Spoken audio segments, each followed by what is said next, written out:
This episode of This Agile Life has been brought to you by BrilliantAgile.com, providing Agile and Scrum training, consultancy, and personnel. BrilliantAgile.com. Done right, it's brilliant.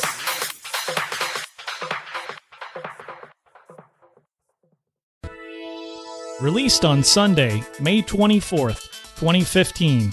This Agile Life, Episode 85. The Theater of the Oppressed.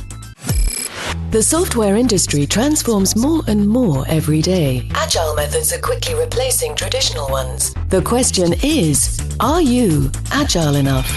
This podcast is devoted to agile and lean software development. Time to welcome your agile coaches on This Agile Life. Hello everyone, I'm the host of This Agile Life, John Sextro. We have a very special edition of This Agile Life, but before we get into that, I will introduce my co-host, Amos King. Hello, this is really weird for me. I usually record in front of a computer in a really tiny room and drink a beer or some scotch or something while I'm doing it, so I feel a little awkward, but I'm ready. And sometimes urinate in paper cups. Are we telling that story in public? John. Okay. Last year where we are today, I did record once from a van sitting outside of a real estate office stealing their Wi-Fi so that I could participate remotely. Yeah, that was epic. That was pretty fun. I noticed on the recording afterwards, you could hear the air conditioner in my van the entire time. I tried to get that out of there, but I just couldn't. Our other host this evening is Jason Tice. Thank you, John and Amos, and I cannot believe we've already had to start by talking about very, very interesting topics. But we're here. We're at Agile Games in Boston, Massachusetts. It is May 2015, and everyone, we should give a round of applause because guess what? Amos is here this year. You're not in a van. So of course, thank you. This is the second year we've had the privilege, so we want to thank Agile New England for the invitation to come and do a podcast about the conference and really share some things we've learned, share some things going on, and most importantly, give the community a chance to share maybe some of the things you've learned. One of the things we did with the Agile Games program this year is we really wanted to have a community focus. So we would, as we have our hot seat here tonight, we would encourage people to come up and join us, share something you've learned, share something that's going on, and really help us grow as a community of facilitators and coaches and really just people that are interested in learning. So we thank everyone for the invitation to come back and chat it for a little bit. But what's the name of this building, Jason? This building is called the Nerd. So the New England Research and Development Center. I like acronyms, so it's the Nerd. Right on the doorstep of MIT. Yes, that is correct. In Cambridge. This is Cambridge, yes. Massachusetts. Yes, and so for Agile Games, we are Agile New England graciously appreciates the support of Microsoft, which does provide the facility for the conference. And for those of you that might listen to this Agile Life and you're not from the Boston area, if you've never been to an event that's up in Boston at the Nerd, it's really awesome. And there's actually lots of events that go on here. I know there was I'm going to talk about that all night, but what do you want to talk about, John? Tell us what we should do. I thought we could talk a little bit about this conference that we're at. Okay. The conference opened up this morning with a keynote by Renee Troughton. As many of our This Agile Life listeners will remember, we had Renee on a previous episode of This Agile Life, and she gave us some insights into exactly what she was going to be talking about today. And she started us off with the Puppet Mastery game, the ultimate agility game. I would have to say it was pretty ultimate. Amos and I got to be customers and of a website. What do we call it? Scamazon? I don't know if I can say that on the podcast, but we decided that we were shopping on Scamazon. There's nothing that sounds similar to that. No, not at all. And all of the good people here attending the conference were trying to sell us puppets. Yeah, I don't know if anybody figured out everything, but I really liked movie stars, and so I was after puppets that were made to look like movie stars. I don't know how much of this game we should give away.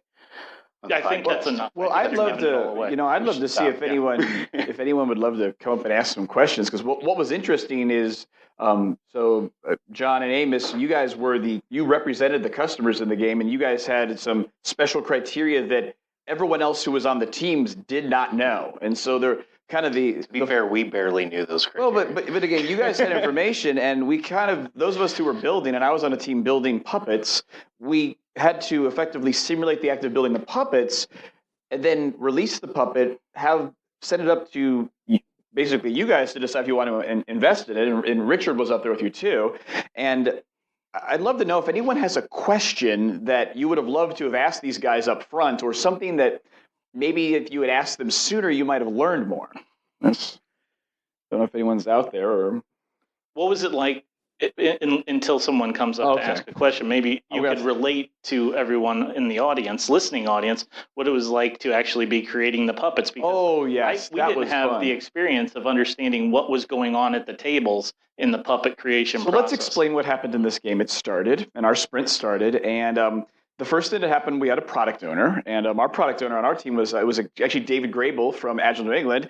And the first thing we went to ask him some questions, and you know what? He had vanished.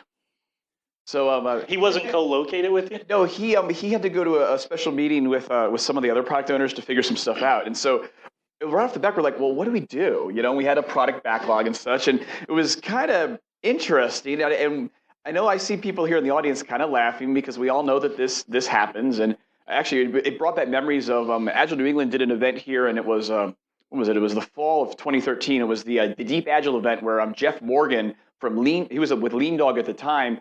He came and he did a whole simulation of when product owners go away. But so we started building. But actually, I think in our group it was Llewellyn Falco's suggestion that we should, because we had to fold paper and make these puppets. We kind of did a mob approach, and it was something I think that I don't know if any other groups did it, where we kind of went around the table trying to figure it out, and we got to about the 7th step, and we kind of got stuck, and we really struggled to produce a product. So it was interesting, and we kind of then lost our focus trying to focus on getting one product done. Next thing you know, we've got 4 half-built products, and meanwhile, have we sent a product up to be evaluated by you guys? No. So, and oops, the sprint's over. It wasn't for evaluation, though. Well, it was to buy. You guys were going to buy it, yeah. Your product owner was supposed to. And it was my understanding that David never came back. He disappeared. No, David came back. He did come back. David did come back, and he gave us some feedback, which we wrote down because we were trying to be transparent. But then our challenge in our group was, we kind of had a few half-built ones, and we actually early on we invested in continuous integration, but then we didn't actually release anything for you to invest in. So we had kind of a whole, it was interesting, and it was a great way, and I think this simulation that Renee put together, it did a great job of demonstrating all the things you have to think about to get a team started, especially, if the product owner's not available to provide guidance, how that can be really challenging. So you paid for continuous integration, but we didn't get any benefit, value from it. And you didn't produce a product the first sprint, so you were unable to get customer feedback also. Yeah. So you lost a little bit of that feedback that really hindered you moving forward over the next couple sprints. Yeah, it was interesting. Oh, look, someone's sneaking up here, I think. I'm Nancy V, and I can tell you some about the paper folding. In our team, Llewellyn told me about how you were trying to do it mobbing style. In our team, I had trouble with folding the paper because it was so complicated, and I don't have an origami background or certifications of any kind. So somewhere between step 8 and 9 or 10, I couldn't figure out how to get to the next step. So for a while I was stuck. But then there was another guy in our team who knew how to do that next step. He showed it to me, but it still didn't make any sense. So I just folded some more ones up to about step 8 and gave them to somebody else. I think that's kind of that works. That's kind of what we did, I think. But we kind of got, because it's like we kind of got from step 8 to done, and we don't really know what happened, but it did happen. How could it have gone better? Gee, there's a million answers to that. I've been hearing from different people what they did. Some of them made kind of like a organized, sequence of how they were going to do it. And, people had specialization. In our group, we were trying to just build whole things individually. And we could, for some. One person was making those little stars and was very good at it. I tried to make a cheaper version of the star. We didn't have scissors because you have to buy them. And so I thought, wonder if I can get away with just tearing out a piece of paper in a rough star shape and coloring it I saw the proper color. That didn't work. No, it did. They bought it. He did. They bought it. Oh, Starfish. I didn't buy it. No, that was our first earnings for our group. Notice so the customers don't agree on what they want, right? Real life. sometimes you got to do the simplest thing that could possibly work. I and appreciate see if you that. can get away with it. So I'm curious, anybody that had teams that did specializations where maybe you were making one or two folds and then passing the paper on, did you have anybody that had to get up and leave in the middle of it?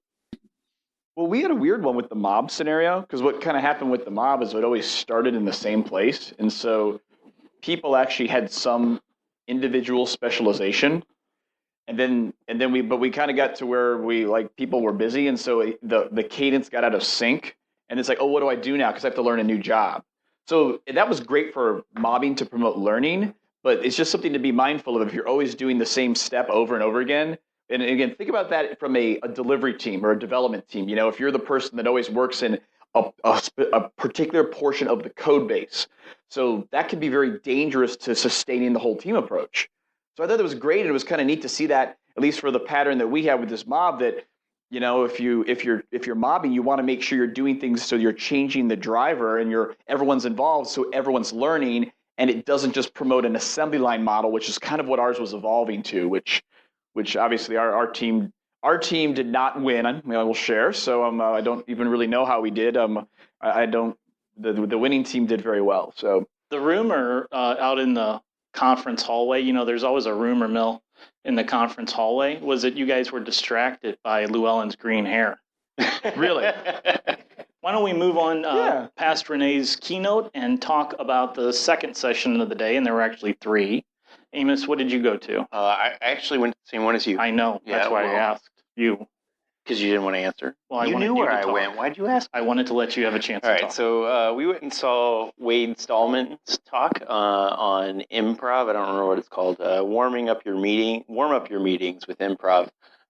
It was really interesting and a lot of fun. How many other people went to Wade Stallman's thing? Woo! Clap. You got to on radio. You have to clap. Yeah, there you go. Good job. I was going to say for all the people that aren't here. It's a low-budget podcast. We have no applause track. We've got to make our own. I enjoyed the session a lot. It was a lot of fun. We got to get up and move around, which was really exciting. I like to move around, especially when I had a late night last night. And a lot of alcohol. Not that much. I had to make up for because I knew I wasn't going to have any right here today. Mm-hmm.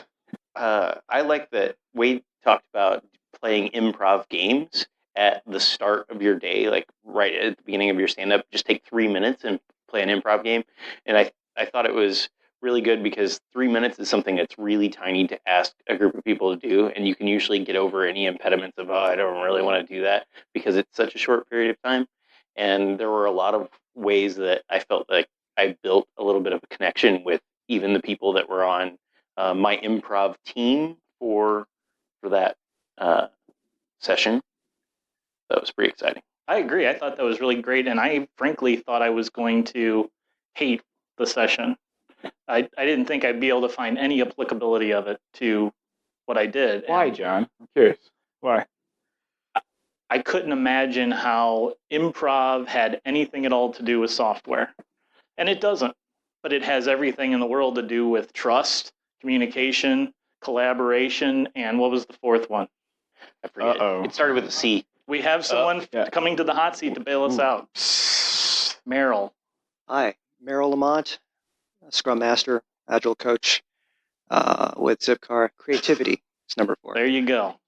Way to go, Merrill. Good job. Thank you. What did you think of my notes? What did you think of the session with improv? I thought it was a lot of fun. One of the things that I took out of it was the fact that you're really investing in somebody becoming a great team player versus trying to build great teams, because teams don't always stick around forever.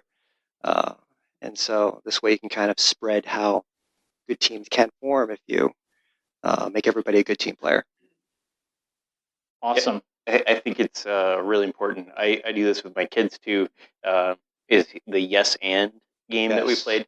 And really all improv is yes and, or I've also heard agree and add. And that's what I tell my kids that all the time when they're playing pretend. I'm like, no, you guys have to agree and add. And so I try to bring that to the teams too. Famous question on that. Do your kids turn that around on you? Like, do they get really creativity? And yes, and I want another cookie. Or yes, and I do deserve another piece of cake. Oh no, it only applies to pretend games. Oh. He just tells his kids that they violated their whip limit, and he sends them to bed. You've had enough cookies, bedtime. That's when Amos says that's not relevant. I remember we were walking over the bridge here yesterday, and you were telling us about that. Like your kids kind of will test the rules. Oh, the loopholes. Yes. Yeah. They will find the loopholes. Yeah, team members do that too. Especially developers, I find. We like to test the loopholes. So you're saying team members are just like kids? Yes, absolutely. It was Adam Weisbart in his session this afternoon that said we were all like kindergartners and kids. Hey, man. We were working with crayons and paint and glue, but don't get any of the crayons, paint, or glue near any of the walls in here because then they come and get you and lock you up. The first thing they mentioned when everyone sat down. And the second, and the third, and the 29th. Yeah. I kept count. We can tell. Okay. Hey, so one thing I just want to mention about Wade's session, and actually, so two things I think that are really cool about Wade's that I'm pretty sure he shared. If not, I was when we talked to Wade about his presentation. Number one, he's from a large organization, and so I'm sure if you connect with him, he'll tell you who it is. Telco. A large telco, but they're doing this in a corporate. So this is a real environment that's actually doing this improv technique, and the games only take 3 minutes, and many of them he's actually done over the phone for distributed teams. So the idea of using this as a way to build a better team, and if you can set up a face-to-face connection, but again, some of the stuff, I mean, it's just really cool how he's adapted it to really enable teams to be successful. Well, and we can give a little example of one of those games would be good that you can do remotely. I work remote a lot because I live in the middle of nowhere. And one of the things that you can do is there's an alphabet sentence game or story game where you make a sentence that starts with like the first letter of the alphabet, and then the next person on the team does a sentence that's supposed to add to that first one that starts with the next letter of the alphabet. So apples are really good, but I like bananas more. Can we buy oranges instead? Like something like that. And you just go around and go through the whole alphabet. You probably go through the whole alphabet after you've practiced it once, maybe twice in 3 minutes. And that's a really good thing that you can do remotely. That was a good session. So we'll wrap that one up. And I'll mention that Wade has a website, and I don't remember I can't give it out over the podcast, but we'll put the links to it in the show notes. He's got all of his games. He's got 60 games that you can do over the phone remotely, and a bunch more to go along with all of those. And Jason, what did you do in the second block of the conference? I went to play with Lego. Of course. Should have come as a surprise with Ellen and Mike, which was really awesome because... You mean the one and only Ellen Grove and Mike Bowler. Yes, that's correct. So, and they did a session, which I want to thank them for because we actually did a submission process for Agile Games 2015, and Ellen submitted some great ideas. And when we did our selection, two of them got the same number of votes, and so we actually asked Ellen if she would combine them, or asked Ellen and Mike if they would combine them into a joint session to talk about using Lego Serious Play to help teams write working agreements and also to how to handle conflict. And so they did a great session in 90 minutes on both of those topics. And what I really liked was just, the ability to use the Lego to give people a prompt to think about related to how your team works together, give them the short period of time, 3 to 4 minutes to build something, and then really to have those nice little conversations that the Lego sets up about how does the team want to work together. And I know in the group that I was in, we had actually kind of formed this way we were working with this round robin. And so we were like, I built this little working agreement with a propeller, and it kind of was demonstrating how we, rather than, deciding how we were going to do things, we had kind of established a pattern it just made it easy to work together. And so we could effectively we represented that with a Lego, and it was an awesome technique. So something that I'm definitely going to use with teams that I support because it was fun, it was engaging, and it got us to actionable results very quickly. And it's Lego, so what could be wrong with that? This is where I wish I could have been in 2 sessions at once because I really wanted to go to that Lego session. Well, so the great thing is Open Space is tomorrow, and I know. I heard the Legos coming back. The Legos still be here. I'm bringing more Lego to do some other Lego stuff. People want to go crazy tomorrow. Which is back in the hotel still. That huge bag I brought. I was wondering what was in there. Yeah, big bag. This is really sad for me. I coach a Lego robotics team, and so I play with Legos all the time. But I have never used Legos in coaching or in development. You don't know what you're missing, Amos. I know. I need to say. So I have like $5,000 worth of Legos that sit in my office every day for this robotics team, which is like, if anybody's ever bought Legos, it's like 12 Legos. 12 bricks. 12 bricks. That's right. Right. So eBay. I have to have Lego brand Lego for the thing that I coach. It's a requirement, but you can just 3D print them. I know. I'm telling you, they have to be branded, or my team gets disqualified. I see. So that's no fun. Part of the so Lego I would machine. really like to get more into some of those Lego things. But yes, it was great, and again, we'll make sure we're actually going to put the session materials for the conference out on the Agile New England website. And so, they had great references to the seriousplay.com site from Lego, where they talk about the facilitation techniques, and also had some great prompts that we'll put out there as well. So definitely, who had fun in that session? Who's here? Anyone else have fun? Yeah, so someone had some fun. Now that wasn't as loud. That wasn't Wade obviously had some more fun. Well, we were up here screaming, so he's from St. Louis, so we had to back him up. Oh, okay. So, but anyways, it was great. So again, thank you to Ellen and Mike. It was awesome. I'm really a big proponent of Lego Serious Play nowadays, and I love the different aspects that you can bring out with Lego Serious Play, talking about constraints, talking about prototyping, flow, continuous delivery. I think it's the sky's the limit kind of on what you can simulate with Lego. And I know you've even Jason done a test driven. Yeah, I've done before. I've done the test driven. That's a lot of people are doing that these days. Every time I've been involved with a few other conferences, and when we look at the program, it's like, oh, another TDD. So there's a lot of people out there. So maybe we'll do at the open space, we'll do just kind of I know we might have some hands-on Lego, but just kind of maybe make a big list of a bunch of us who are interested to get together. And here's a list of all the things we know people are doing with Lego, and maybe try to connect people if they're interested in learning more about how to use the medium. So, because there's a lot of creative things going on. Is there a book or anything that you know of about Serious Play? Let's write one. Well, so Serious Play. We should make a list tomorrow and then just make a book. Look, we've intrigued. See, else come into the hot seat. Okay, I'm Mike Bowler. I am a certified Lego Serious Play facilitator. I also use Lego to teach technical concepts, TDD, technical debt, refactoring, all kinds of stuff. I've written up a whole ton of exercises, Lego exercises, on my website, gargoylesoftware.com. So if you want to try and facilitate the stuff yourself, the instructions are all there. Feel free to use it. But to your point, is there a book on Serious Play? There is already one out there.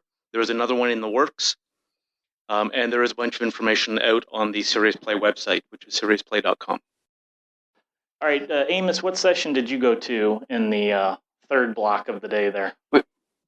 No, wait a second. We're still on this block. We're moving on. No, we missed one. We're moving on. Should we see if anybody went to that? I would love to know what that was. Because I would like to know about a spoonful of sugar. I would love to know. I'd love to know. Was Mary Poppins here? No. We have a volunteer. Hello. We don't have any prizes, though. I'm Marty McCall. I was a spoonful of sugar. It was a really good session. It was mostly about how to make your own games, focused games on something you're going to do to establish specific tasks. And it was very much about what are the ways to actually figure out a good way to make a game that's going to be successful inside your own companies, rather than just taking games from other places when you need one specifically, and how to demystify the making of them yourself. That's really what the session was about. So did you make a game by chance? I didn't make a game in it, even though we did go through questions to actually about what are the criteria for the game, what are the different types of things. So we did sort of spend a little time towards the end discussing, and actually we did go through it with another person, team by team. Cool. And discussed like what game we would make, why we would make it, what are the objectives, what are all the different pieces for it. And so it was definitely an interesting session to get you thinking about how you would build a game and do it, and why. And what are the benefits? So if somebody came up to you after going to that session and said, so what do I need to do as a first step to building a game, what would you suggest to them? Well, you start off with an overall objective for the game. Who are you trying to reach? Why? Then you try to focus on a specific deliverable that you want to build. And then I don't remember all the specific steps, but it was you want to understand the framework for what you're going to build, and the overall benefits for it. So there are about 5 different steps he recommends. He didn't say they're the only ones you ever do, and from those 5 steps, you can actually come up with something that gets you closer to a game and an idea of it, and then from there you can then work on it and try to do it. And I know one of the things that Matthew talked about was this idea of keeping the games really short. Because a lot of times, sometimes again, if you're doing like a training workshop, awesome, you can go play like a full-blown simulation and have 2 hours. But many times that might be really challenging to implement in your organization. So I think it's great because I know he was talking about quick games. The Lego techniques we did were really short. The improv games that John and Amos already talked about, they were really short. So this idea of you don't need a lot of time to play a game that will provide value, really important. Yeah, and a lot of what he's saying is the way to keep it short is by limiting that scope to what you really want to get done in the game, knowing that ahead of time. So then you can make it short. If you pick something that's much broader, a broader topic, even if you're a broader overlay for other reasons why, then it gets kind of muddled. And that's also why you want to keep it short, because you want someone to take something home with them. Yeah, I think it's something, having built a few games myself, it's almost, I think about like design principles, like solid, like keeping things very, like the single responsibility principle from like writing clean code. Like your game should do really one thing, and that will keep it short, quick, and easy to facilitate and learn from. Great, and that was a spoonful of sugar with Matthew Cornillan. See, and now we can move into what I did after lunch. Okay, because then we ate lunch. We had a great lunch. He talked about a short game, and then I went to, I think, probably one of the longest games that I've ever seen teams play, which is Get Kanban with Cheryl Hammond, and she did a fantastic job. The game normally takes like about 3 hours. Is that what you said, Cheryl? I had watched teams play it before, but I'd never actually played it myself. So it was really nice to be able to sit down and play that and learn some of the changes that Cheryl had made to the game. I don't know if both of you have played it. I know that at least one of you has played it before. I've played it and facilitated it as well. Nice. How about you? Oh, you don't. So to answer your question, though, having done a fair amount of training with that game, I think I'm at about like over 1,000 people now that I've had the privilege to facilitate through that experience. So it's an awesome game, and if you haven't ever had the chance to either play or facilitate Get Kanban, any version of it goes through 2, up to now version 4. And of course, for those that are into that, DeMonica DeGrandes has a very similar game called the DevOps game, which is it's a little bit more of a kind of a service deck or an operations workflow, but it's the same concept. So definitely check it out. I would like, on the shorter game, it would be really cool if somebody had some kind of hack for Get Kanban to make it last like a half hour, because it's a lot easier for us to convince management that a whole team should take some time to play it. Well, you should mod it. Well, no, I should take what Cheryl has done and say, hey, how can I slim that down? You can collaborate with Cheryl, and you guys can mod it. That Cheryl had done, one of the things that I really liked was that if anybody's played the game, you are producing a website, a mobile app, and you have subscribers, and each story has a value of the number of subscribers. And she said, take your cycle time and subtract that from the number of subscribers, and that's actually what you get. So if it takes you too long, you can actually have negative subscribers because of people leaving your product to go to another one that's maybe moving a little faster or has the features they want. And I thought that was a fantastic real-world thing to get added back into there. That's awesome. Jason, what session did you go to in that block? So I went to experience the Theater of the Oppressed. Before we talk about the Theater of the Oppressed, because that sounds oppressive, if anybody went to the game within the game and Sudoku-Ban and Eurotrip 2015, we'll need some help explaining. So come on up, is what you're saying. Yeah, you're trying to cadence us. I'm trying to create a queue. Oh, okay, a queue. Okay, maybe we should what can we do to incentivize people to come up here? You gotta. I learned from Cheryl today. You gotta shrink your queue, make it as tiny as you can. You can have, and you're trying to make it bigger. What are you doing? Sorry, I'm anti-agile. Don't you know? I've heard that. Okay. So the Theater of the Oppressed was awesome. There was a lot of noise coming from the Theater of the Oppressed. Well, so that was a 2-part deep dive. So I only went to the first part because I went to something else after that. And I really want to know what happened in the second part, because that was when it got crazy in there. So somebody, and now we've got laughter. So, oh boy, you're going to come up here in a bit and tell us the story. Oh, you're going to, okay, come on up and tell us about it. Come on. We like pairing. Yeah. Pairing is good. Here, look, here's another one. You got two of them. Pair. Does this one? Yeah, it works. Look, we got two of them. So tell us, everyone here, I don't need to talk anymore. We've empowered people to share what they know. Please tell us who you are. All right, we can leave. Yeah, let's go. So I'm Eric, and this is Jay, and we're both from Zipcar, although you could probably announce yourself. I'm Jay. I'm from Zipcar. I'm also a sysadmin, so I'm a little out of place here. Oh, welcome. So we're the non-Scrum Master portion of the show. But that particular episode, somebody actually came in afterwards and said, "You're a little bit loud." But what was going on is the game was, there is a bear, and the bear has to do whatever they can do to get the person to react so that you can prove that they're alive. People are playing dead on the ground, and then it starts out with one bear, and they have to try and wake everybody up or prove that they're alive so they can do something. And people got very into being bears, specifically bears. I would have mauled your face, John. I'm thankful I didn't go to that with you. And the sounds that we heard at the roar, were like, roar, and I was like, oh my goodness. There was an instant where all of the bears at once decided it was time to roar. Yeah. But what does any of this have to do with Agile? That's exactly what I wanted to ask. Thank you, John.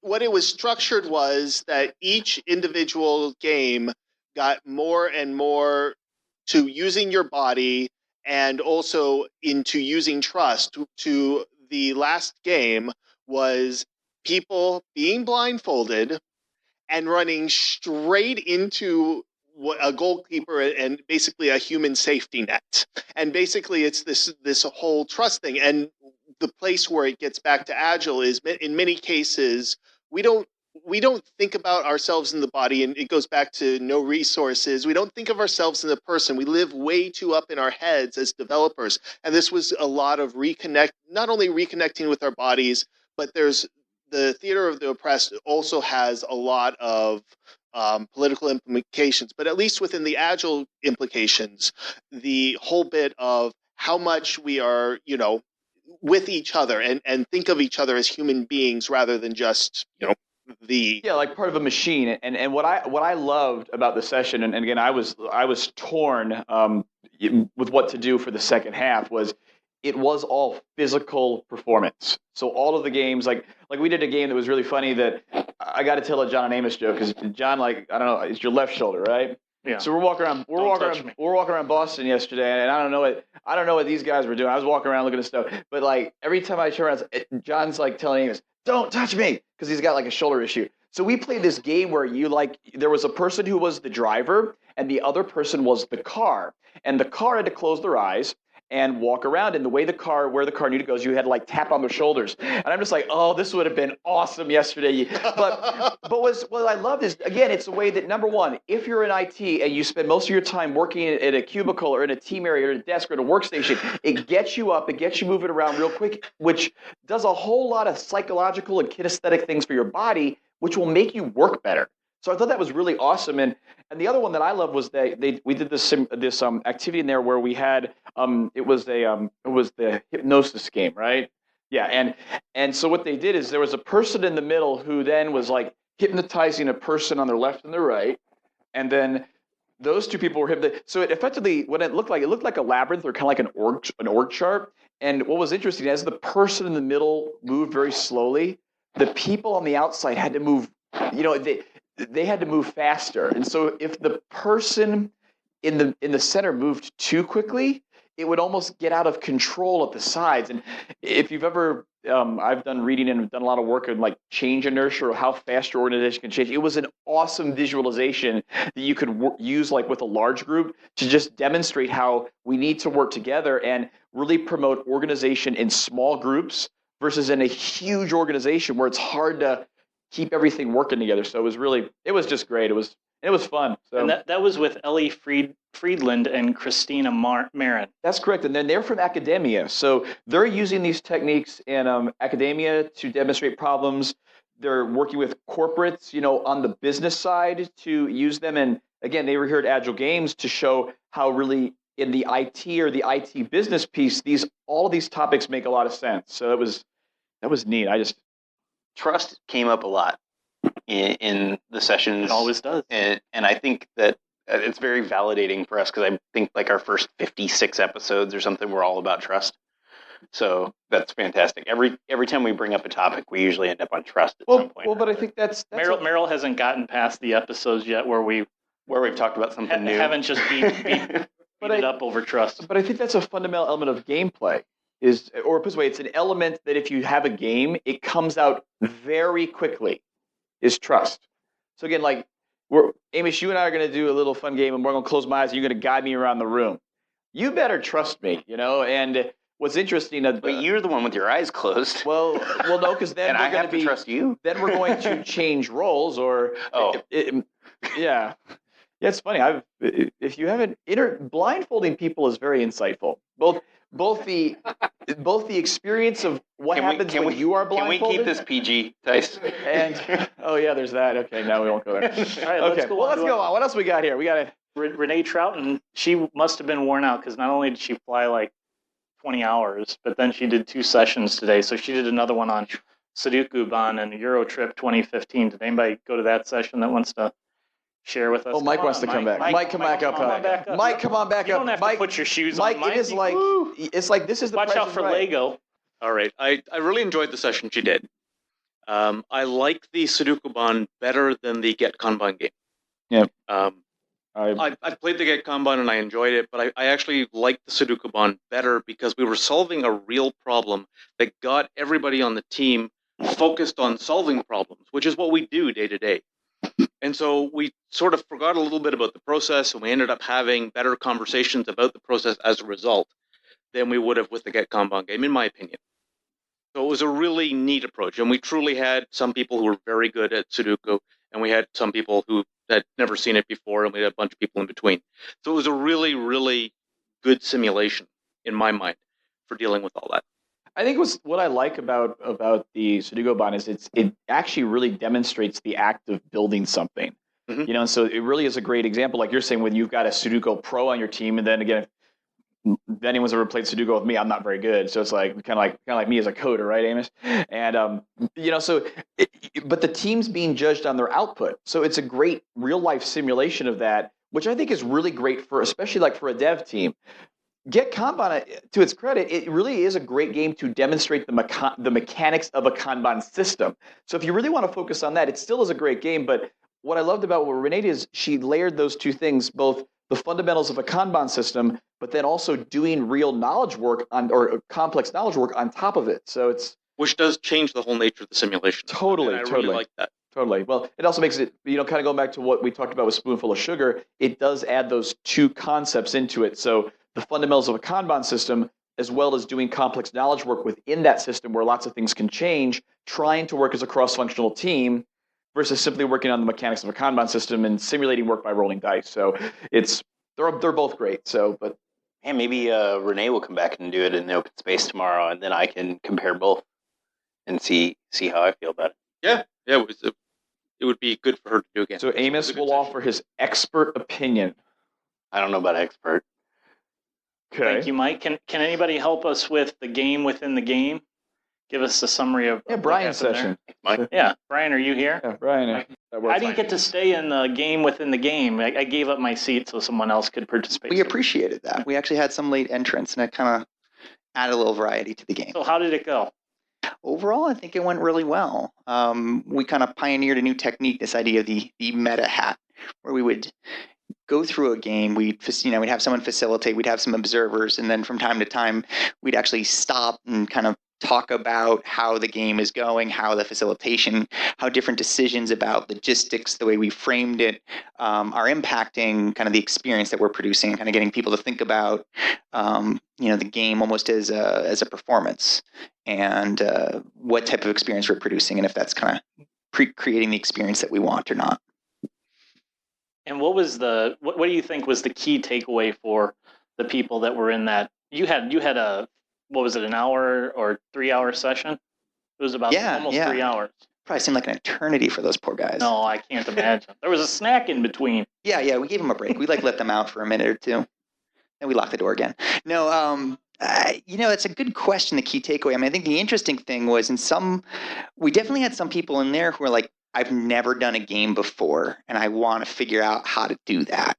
So I'm hoping for them, they came away with a little confidence and a little bit of a framework that they could use to do that successfully. But then we also had some people who, I mean, honestly have more experience than I do. And I think that added an interesting element. And I guess I'm kind of hoping that they took away a different level of awareness. And I suspect there's at least one or two consultants who are going to make meta crowns that they're going to use in their session. So that's probably if you see those, know that was me. That's my contribution for the year. And I think I'm done. I'm good. That's the best compliment anyone can give you, right? Indeed. Yes, but speaking of contributions, we all need to give Brian a round of applause, right? Because Brian, you got this whole thing started 6 years ago, so we are all here because of Brian's leadership and again being a thought leader out there to have a gathering where we could all come together and share ideas and really grow this. So thank you. Well, thank you. There's several people who probably deserve more credit than me, both in helping kind of get it going and carry it. Because I mean, I have to admit, I think it's been at least 3 years since I played an active role. So it's very heartening to see people beyond me kind of own it and really take it in some directions I probably never would have, but see that work out really well. So I can't take all the credit, but I certainly do appreciate it. Well, thank you again. So awesome. I want to go back to your session though here for a second. You said that there were some people in there that probably have more experience than you. So as a presenter, what is your biggest takeaway from your session? I think my biggest takeaway was actually that, and maybe this is kind of the uniqueness of this conference, that idea of adding the meta hat and saying, let's step out of the process is actually probably something I never would have thought to try outside of something like Agile games. And I think Nancy Van Schonderwart deserves credit because she's like, well, you ever use that, when you're actually working with a team? I never would have even thought to. Kind of felt like something I could only do here. But now as I'm thinking about it, that actually could be a really powerful, kind of authentic way to, be vulnerable in front of a team and show that like now we're in this together and we're going to kind of co-design an experience and let's talk about it. So I think kind of that big takeaway might be thinking about if this is actually something that I could use with a client and not just a bunch of kind of friendly consultants and like-minded people at a conference. Fantastic. I think that if you do try that with a team, maybe it would be really neat if you could record it and then share that with people so that we can all kind of see how that works out. All right. If I get the guts to do it, I'll record it for you. All right. So everybody, we got to clap to get as loud as we can to get Brian to try this out. Come on, Brian. Look, they all want to hear it. All right. Well, the year is young. Thank you, Brian Bazzuto. Those sessions ran for like 3 hours today, but the Sudoku Ban was only 90 minutes, and then there was a second session in that time slot. The last one to talk about. The last one. Yes, the last one. That was done by just when we said we could pronounce names, John. Woo! I think we should blew on an easy name. Yeah, we should purposely from now on just butcher every name so that we can be equivalent across the road. Okay, Amish. Thank you. Do not concur. Adam Weisbart, he gave that last presentation, that last session of the day, and it was called Build Your Own Scrum Retrospective Cookies, and we got to eat them at the end. Oh, no. And Agile anti-pattern cards. Cheryl, I think I picked the wrong session. I should have had some cookies. Were there cookies, Cheryl? Because if you haven't listened to This Agile Life, we all know Amos loves Scrum. Now, Jason Tice, wait a second. Don't put that away. George Costanza wallet. Yes, George Costanza wallet. George Costanza giant wallet. He's got his It's awesome, dude. You see, here's why I have a giant wallet. See, look, I've got a stop work authority card in my wallet. You want to have one of those? No? Okay, anyways. Different conversation. That's next episode. So Adam's session was very good. So he had us build our own scrum. I went to that session. He gave us scissors, which was dangerous for him in general to give us all scissors because somebody threw a. I know the guy too. He was over there. He threw a glue stick at Adam at one point, but Adam said it was better than tomatoes. Well, and so what I love he did for this Scrum thing, because I actually do workshops, and one thing I like to do, it's an activity that's pretty common, is have people draw a picture of their process, like however they're working. And sometimes if someone's a beginner, they're like, well, I don't know what to do with it. So what he did was really awesome. He gives you like a canvas that you have to cut up all the little icons of all the things in Scrum, and then you arrange them accordingly. And it was great. I was probably going to borrow that one. So I forgot you were in that session. You abandoned me. Well, no, I wanted to go meet some other people since I talk to you all the time. I'm actually, in listening to you guys, starting to feel like I didn't miss out on eating those cookies because you said you made cookies and the only thing you've talked about is paper and glue sticks. Well, no, so it was like a three. Amos, it was a 3-in-1. It was like, woo. So the first thing we did was this build your own Scrum, which is a great way to either, Adam said you could use it to teach people Scrum. You could use it to assess a team by saying, okay, here's all the elements of Scrum. Show me as a coach how you're using them. So almost as a way to kind of start a team assessment. And then he even shared a great story where he's used it to interview coaches and Scrum Masters, where you have someone come in and you say, hey, well, why don't you take these things here and cut them up, and I'll give you like 10 to 12 minutes, and go ahead and show me what Scrum is. And then he goes away, and he comes back, and they have a conversation about it. And he said that it's interesting because since you're working and the person or the candidate has to work through that process, it reveals things about their behavior, which is probably very indicative. So someone who may know all the right answers to say about being a Scrum Master or a coach, but then you give them a work sample to do and you talk about it, maybe you find out that they promote this idea of command and control leadership, and that could come out. So lots of ways to use that activity. It's available for download on Adam's website at weisbart.com, so you can go out and get all the materials to print it out and do the whole thing on your own. And you can order retrospective cookies out there, and you can order his anti-pattern cards. Yeah, so what were these anti-pattern cards? They were the anti-pattern cards, as I like to say. Anti.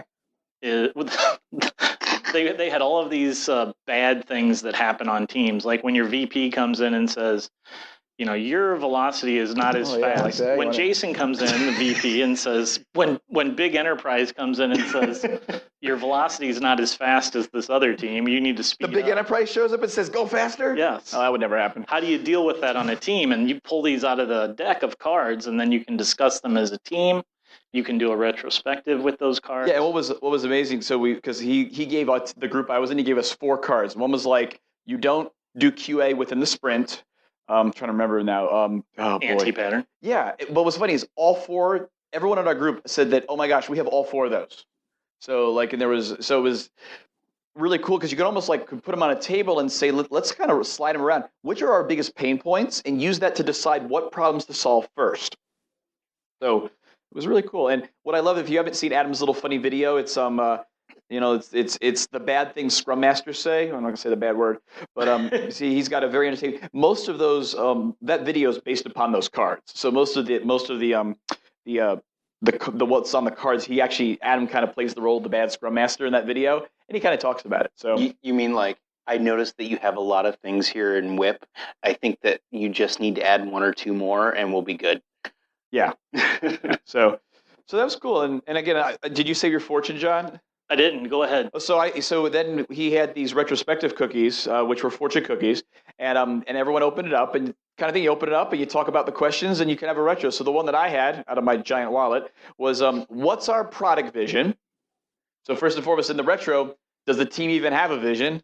Anyone ever been on a team that doesn't have a vision? I think a lot of hands went up there. Didn't we just do a podcast? Didn't you guys just do a podcast about that too?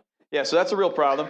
And then it says, as to have kind of a more action-oriented discussion, it says, can it be clearer? Yes or no? And then it says, how? So right there, so if anything, everyone on your team gets one of these cookies, they all can read their fortune, and then, oh, dude, Amos, we should really talk about yours. That's the problem of the week. And so a great way to very quickly kind of get to an actionable discussion in a retro to get you to an outcome that you can focus on. So and it's good because they were created by a third party. So it's not you that wrote that down. Yeah, it's not like it was on my fortune cookie. Now we just have to discuss. Yeah, so the hippo didn't show up and say, I think today we should talk about the product vision because I'm in charge. Right. What's great is that Adam bakes every one of those cookies in his very own kitchen and then packages them up and ships them out. So if you order a whole bunch, you can keep him busy for a long time. Really? He's got a very a lean process, though, that he goes through to make those. So it's very quick. I see. I'm not familiar with those sorts of processes.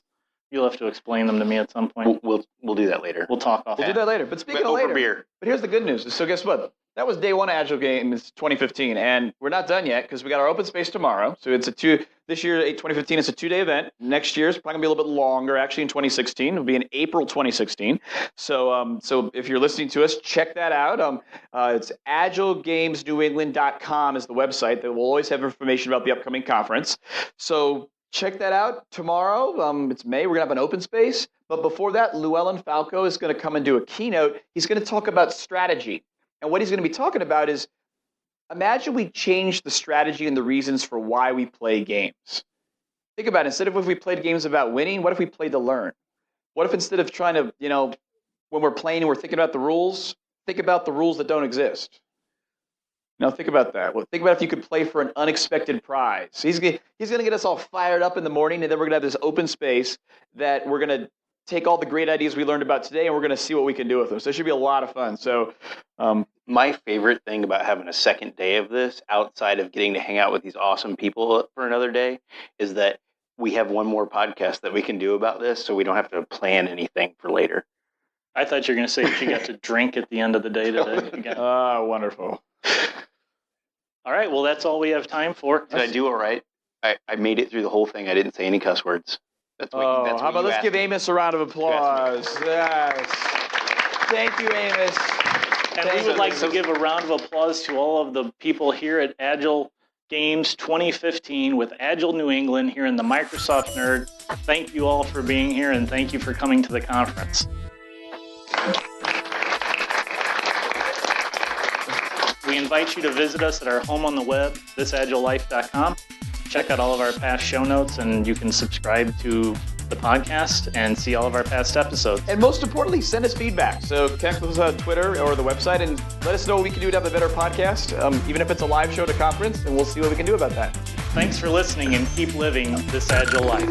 This Agile Life is brought to you by a community of Agile developers and coaches aspiring to spread the word about this groundbreaking approach to software development. Join us at thisagilelife.com/community.